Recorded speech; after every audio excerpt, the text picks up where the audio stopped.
I didn't understand it back then. How some chapters begin so softly that you don't even notice you've stepped into a story that will one day break you. I used to think love needed noise, something dramatic, something that announces itself the way storms do. But my love, it lived in the quiet, in the sound of her laughter bouncing off school walls, in the shy way her bangles tapped against my arm when she pretended to be annoyed, in the small rustle of her hair when the wind tried to steal it from her face. Her presence wasn't loud. It was familiar, warm, a part of me long before I understood what it meant to belong to someone. You don't realize the value of those small things until life starts taking them away. Slowly, quietly, like a thief who knows exactly what matters most to you. I grew up in a home where decisions were made like orders, where emotions were secondary and obedience was the only language that made sense. My mother trusted tradition more than she trusted her own heart. My father believed choices were meant to be practical, not personal. But even in that world of stiff voices and predictable routines, there was her. She didn't fit the rules. She softened them. She softened me. We weren't strangers. We were almost woven into each other by accident. Same lanes, same rooftops, same festivals, same laughter. She called me her safe place. Back then, I thought it was cute. I didn't know it meant she'd eventually need saving from a world she wasn't strong enough to fight alone. The moment I realized I loved her wasn't dramatic. There was no rain, no grand confession. Just a quiet afternoon under a mango tree. Her sitting beside me, reading, the sun turning her eyelashes golden for a second. She looked up, smiled, and something inside me shifted without warning. A small shift that would change my entire life. Maybe that was our mistake, loving silently, because silence gives room for other people to speak over you, to decide for you, to rewrite the story you thought was yours. I noticed the atmosphere changing before I understood why. My mother's sudden softness toward my brother. Her family's smiles shrinking when they saw me. And she was changing the most. Not in the way she spoke, but in the way she didn't. There was fear in her eyes that she never explained. I remember standing with her at sunset, the sky fading behind her like a goodbye she couldn't voice.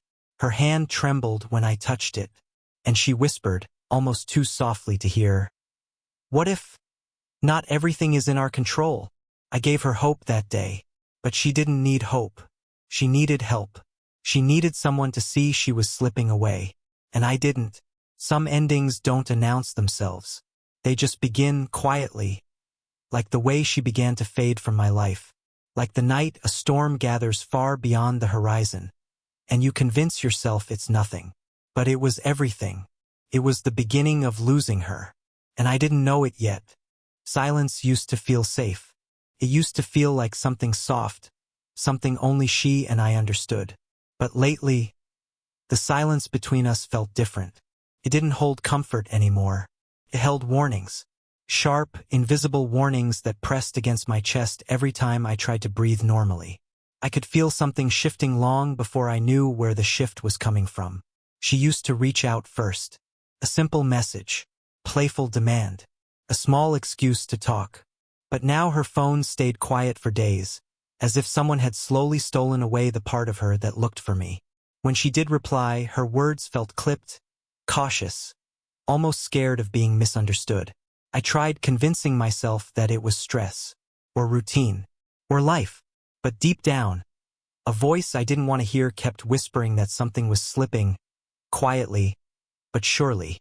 And then there was Ian, my brother, a man who was never cruel but never soft either. We were raised in the kind of family where sons compete without being told to. He always wanted to be first. First in grades, first in trust, first in approval. I never fought him, not really. I just stayed in my lane. But suddenly he started stepping into mine. His questions weren't harmless. His kindness wasn't random. He asked about her too often, noticed her absence too quickly, and spoke her name like he was testing how it sounded in his mouth. The first crack came on an afternoon that looked painfully normal. She was standing at our gate, talking to my mother, too earnestly, too seriously. Their faces stiffened the second they saw me. She tried to smile, but it didn't reach her eyes. My mother stepped in, claiming they were discussing family matters. Words heavy enough to make any heart drop. I felt the ground shift beneath me, but I kept quiet, hoping I was wrong. That hope broke later that evening when I found her at the small grocery shop, hands trembling as she held a packet of flour. Her voice sounded unfamiliar when she told me she was just tired. I know her. I've known her my whole life. That wasn't tiredness. Something inside her was breaking. I asked gently, trying to reach the girl I grew up with, but she looked away, walls rising where there once were windows. When she finally spoke, her words hurt in a way I wasn't prepared for. She said maybe she didn't know what she wanted anymore.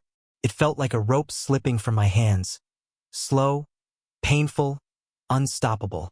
That night, I sat on the rooftop listening to distant wedding drums echo somewhere far away. I tried imagining her beside me the way she always had been, laughing, leaning on me, trusting me. But that image shattered when my phone buzzed with a message from her. For words. For quiet, deadly words. Please don't wait for me. My chest tightened. My hands turned cold. That wasn't her voice. That was pressure speaking through her lips. Something was wrong, horribly wrong.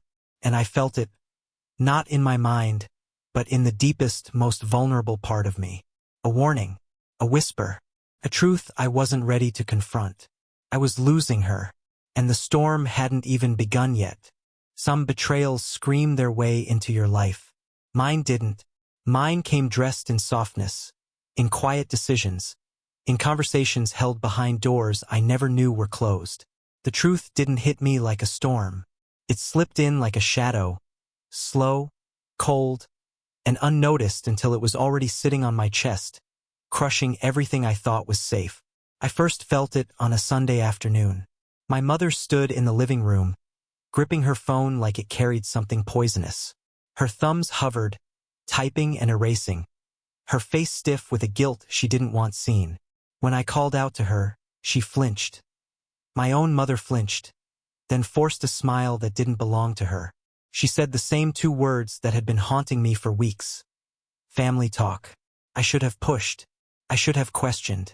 But love makes you trust blindly, and betrayal waits for exactly that moment to strike. That evening, both families gathered at my uncle's house. A harmless occasion. Laughter, food, music. But beneath it all, something felt wrong. She was there, and the moment our eyes met, she stopped breathing for a second. Not out of love, out of guilt. She avoided me the entire night, moving like someone terrified of being seen standing too close to me. And my brother Ian was everywhere. Loud, confident, painfully present, hovering near her parents, laughing at jokes that weren't funny, acting like he had earned a place he never had. Then came the smallest crack, the sound of a plate breaking. She dropped it, hands trembling, tears already standing in her eyes. I reached her first, instinct pulling me toward her the way it always had. But when I touched her arm, she pulled away as if my hand burned her skin. She had never done that. Not once. Ian rushed forward then, performing concern for the entire courtyard to see. She nodded to him but couldn't meet my eyes. Something inside me collapsed in that moment, but the truth, the actual truth, hadn't even started. That night, my mother came into my room without turning on the lights, as if darkness would soften the blow. Her voice shook as she said my name, and then, with one sentence, she ended my world. Her family agreed to get her engaged. My heart stopped. To who? I asked, even though part of me already knew. The pause that followed was long enough to destroy a lifetime. To Ian, my brother. I didn't wait to breathe. I ran straight to her house. She sat on the steps, head buried in her knees, crying like someone grieving her own future. When she lifted her face, I saw everything. Fear, shame, helplessness. But not love. Love had been buried under pressure long before I noticed. Tell me it's not true, I begged. She didn't answer. Her silence was the truth. When she finally spoke, her voice cracked in half. I tried. I really tried. I told her we could fight, that she only needed to say one word. One. Her tears said the rest. They won't listen, she whispered. I'm being given to him. And then Ian appeared, calm, smirking, triumphant, as if he hadn't just shattered 2 lives to build his own pride. I walked back home that night with a heart that no longer felt like mine. Not because she chose him, she didn't, but because she was forced into a future where I didn't exist. This wasn't the end. This was the moment the ground beneath me gave way, a slow-motion heartbreak that had only just begun. People say lies are harmless until they grow teeth, until they learn how to bite, until they sink so deep into your trust that by the time you realize what's happening, you're already bleeding from wounds you didn't see coming. That night, I wasn't looking for answers. I wasn't trying to investigate anything. I just wanted to hear her voice, the same voice that used to soften my entire day. So I called her like I always did, just to say something simple, something ordinary. You must be tired. Get some rest. But the moment the call connected, everything inside me shifted. A man answered. His tone was relaxed, almost bored, like he'd been using her phone for months. Hello? Who's this? For a second, I thought I dialed the wrong number. I checked the screen. No, it was her. Her name. Her number. Her world. Is Zara there? I asked quietly. 2 seconds of silence. The kind of silence that tells you your life is about to change. Then he chuckled. A soft, familiar, intimate kind of laugh. Oh, it's you. Zara is in the shower. Shower. At 11 p.m. In her apartment. And another man, another presence, was answering her phone like it was the most normal thing in the world. I felt something inside me collapse so violently that I couldn't breathe for a moment. I didn't shout. I didn't ask questions. I didn't even have the strength to pretend I was okay. I just whispered, okay, and ended the call. After that, I walked up to the rooftop and kept moving back and forth like a man trying to outrun his own thoughts. I argued with myself the way only broken people do. Maybe he was her cousin. Maybe he was a friend who stopped by. Maybe she dropped the phone and he picked it up. Maybe I was overthinking, exaggerating, imagining, but deep inside, beneath all the excuses I tried to build, the truth was already waiting. Heavy, cold, unforgiving. She didn't need space. She didn't need time. She wasn't confused. She was gone. Not physically, not officially, but emotionally. She had already walked out of our story long before I noticed the door closing. I kept replaying moments in my head like some desperate detective searching for clues in memories that never lied to me. Where did I go wrong? What did I miss? Why wasn't I enough? And the answer came quietly, so quiet it felt like a wound whispering back at me.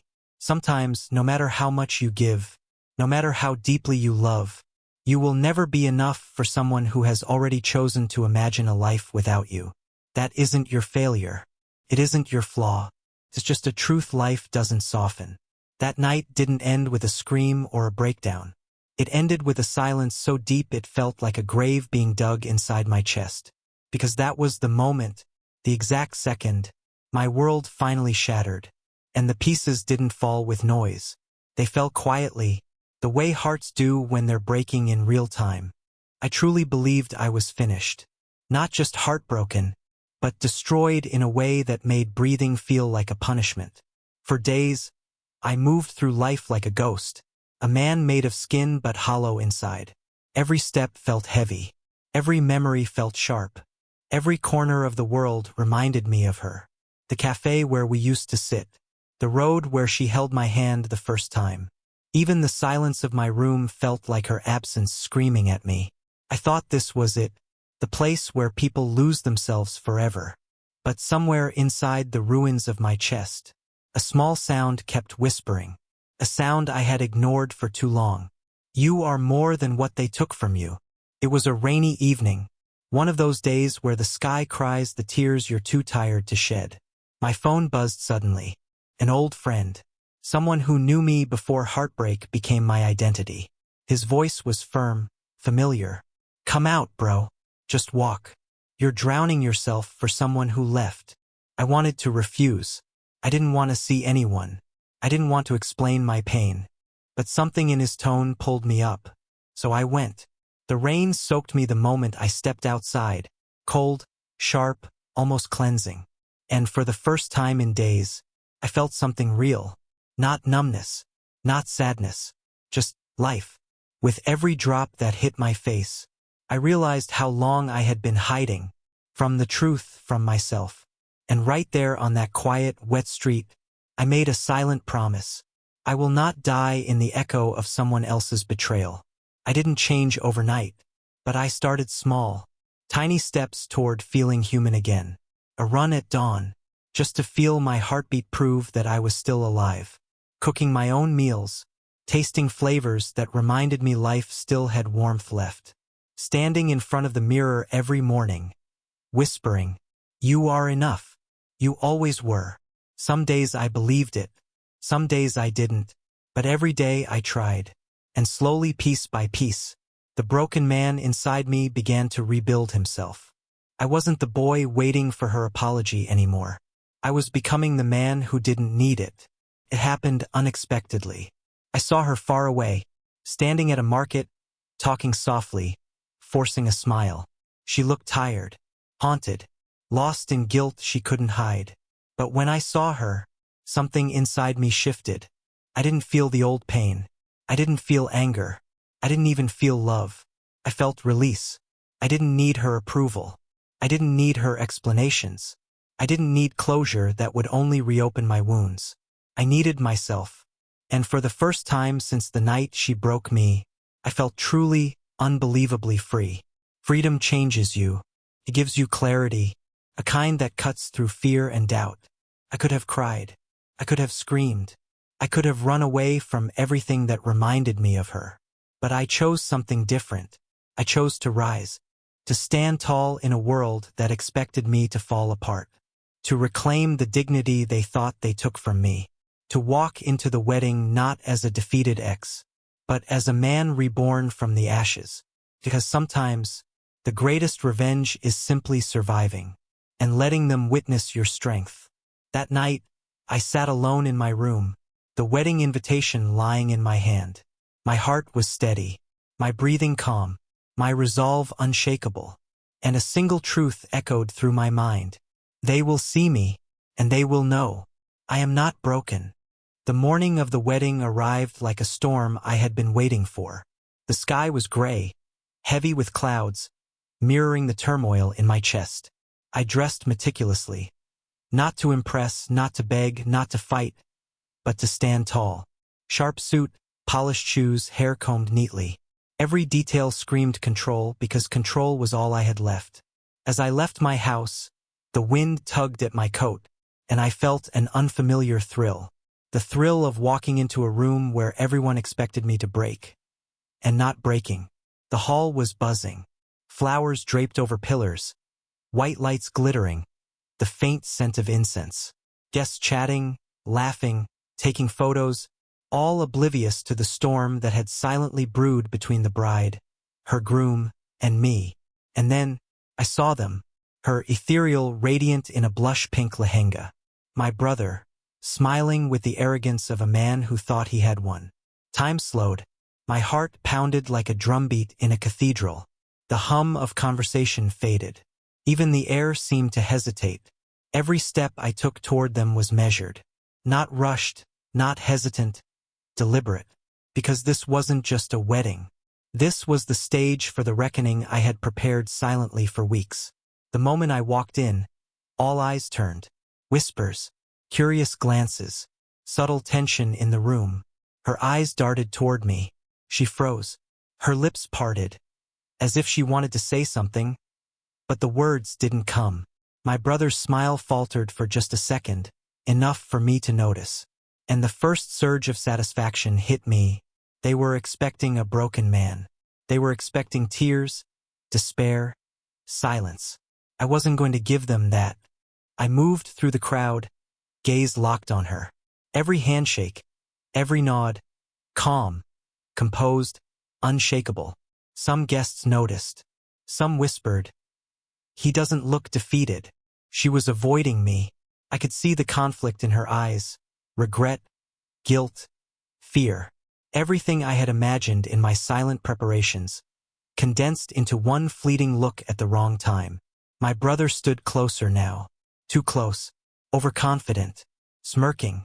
But he didn't know something I had learned over the weeks. I no longer needed to confront him to win.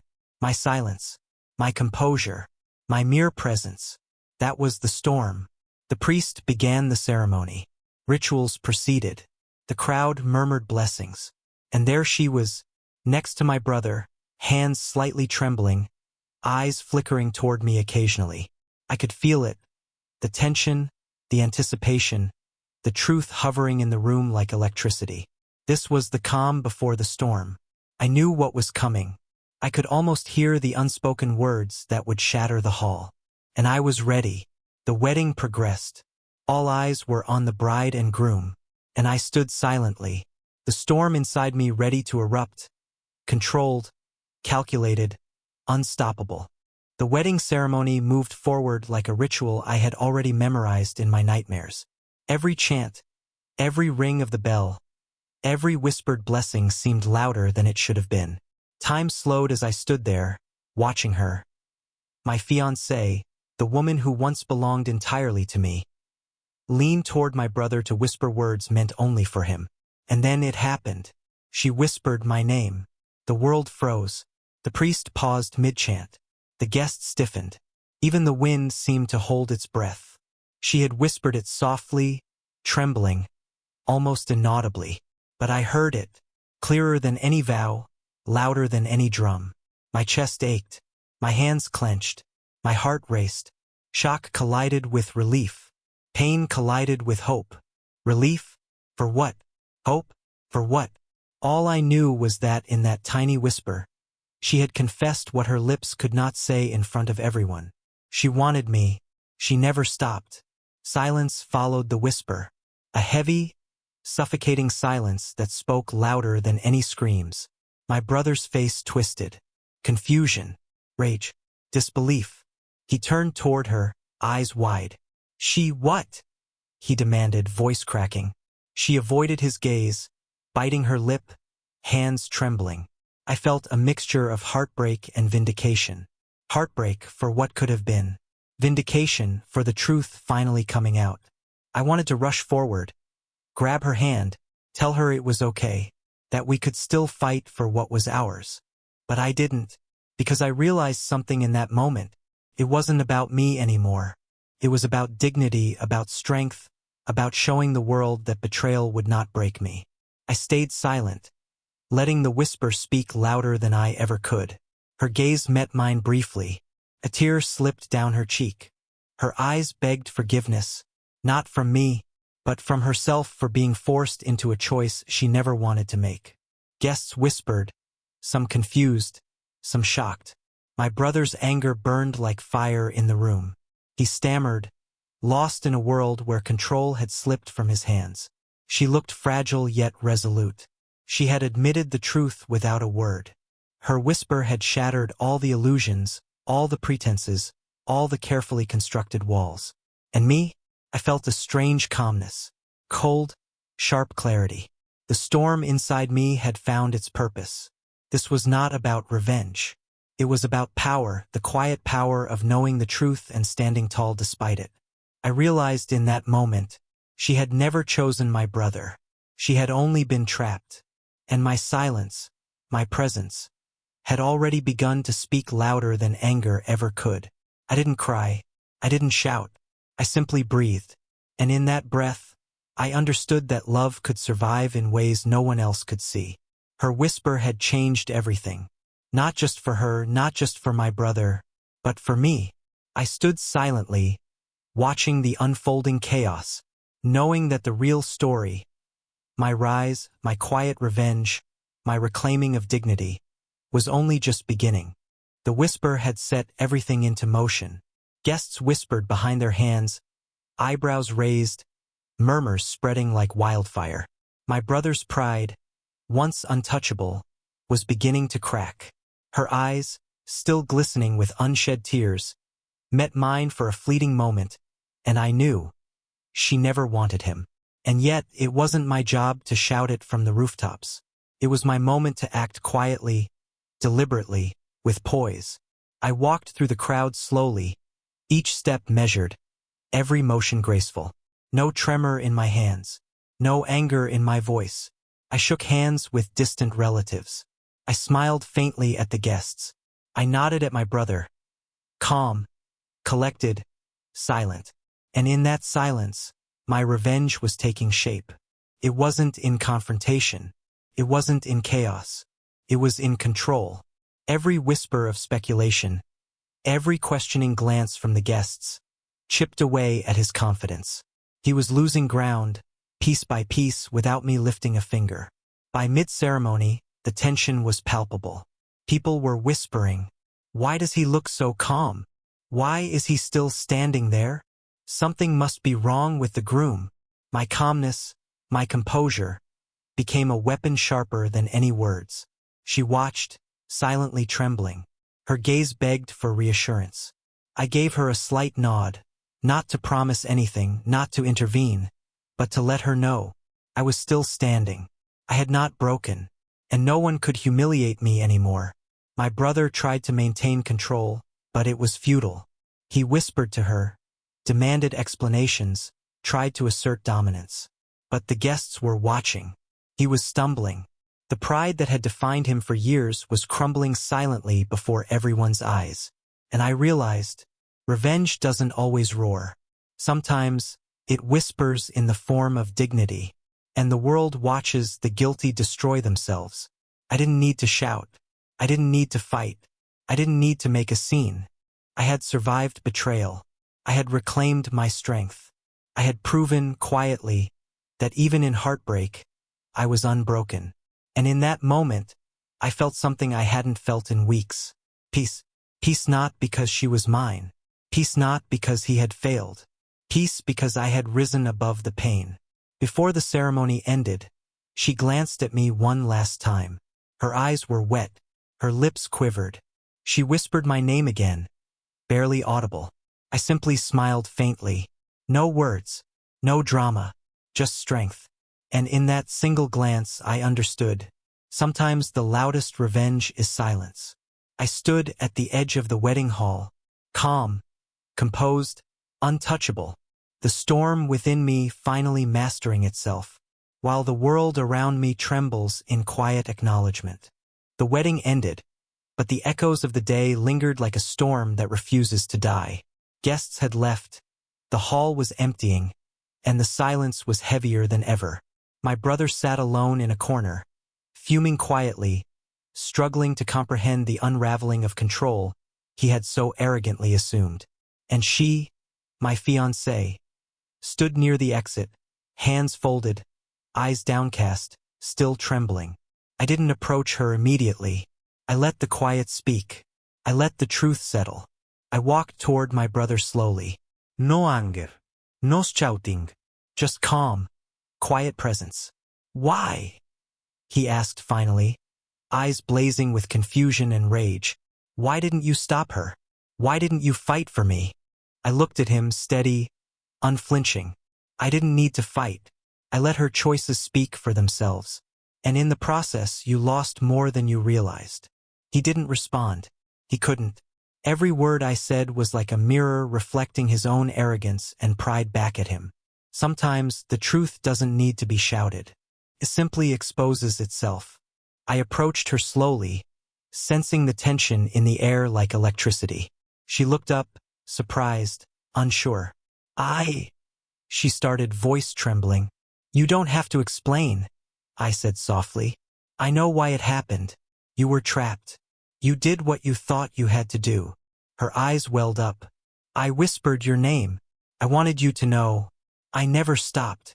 I nodded, letting her words linger in the air. It wasn't a promise. It wasn't a confession. It was truth. A truth we both needed to acknowledge before moving forward.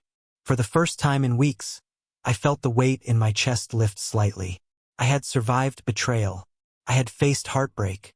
I had watched a world that seemed ready to break me crumble instead under the weight of its own expectations. I realized something vital. I was no longer a victim. I was the author of my own strength. She didn't need to belong to me. I didn't need to own her love to reclaim my life. The truth had set me free. I walked out of the wedding hall that night with my head high, feeling a strange sense of victory. Not over my brother, not over her, but over the pain that had once threatened to destroy me. I had endured betrayal. I had witnessed weakness in others. I had risen, and that was more than enough. I stepped into the cool night air, the city lights glowing softly, and the realization settled in. Sometimes, survival and dignity are the most powerful truths of all. The days after the wedding passed like quiet waves, slowly reshaping the shoreline of my heart. No fanfare, no loud declarations. Just the steady rhythm of life reminding me that healing is not immediate, but inevitable. I walked the streets I once walked with her, alone now, yet strangely at peace. I breathed the air that carried memories of laughter, whispers, and stolen moments. And instead of pain, I felt clarity. I learned to wake up without longing, to drink coffee without waiting for a message, to look in the mirror and smile at the man who had survived heartbreak and betrayal. There was no bitterness left, only understanding. Love is not possession. Betrayal does not define you. Life continues, and so must you. I realized my strength had always been inside me. The betrayal, the heartbreak, the silence, they only helped me uncover it. One evening, I wrote her a letter. Not to beg, not to plead, not to relive the pain. Just to let her know that I forgave. Not her, not fully, but the circumstances that had forced us apart. I hope you find peace in your choices, as I have found peace in mine. The world may never understand what we had, but I will carry it quietly, beautifully, within me. In the end, love is not always about being together. It's about letting go gracefully and rising stronger than before. I didn't send it. I didn't need to. The act of writing it was enough. Months passed. I pursued my passions. I rebuilt relationships I had neglected. I learned to trust myself and to appreciate the quiet moments of joy that had nothing to do with anyone else. Sometimes I would see her in passing, her eyes meeting mine briefly, and I would smile, not with longing, not with regret, but with the gentle acknowledgement that what we had shaped me into who I am today. I learned that life does not always give closure in dramatic gestures. Sometimes, closure comes quietly, like dawn breaking over a stormy night. I survived betrayal. I rose from heartbreak. I reclaimed my dignity. I discovered my inner strength. And in that, I found peace.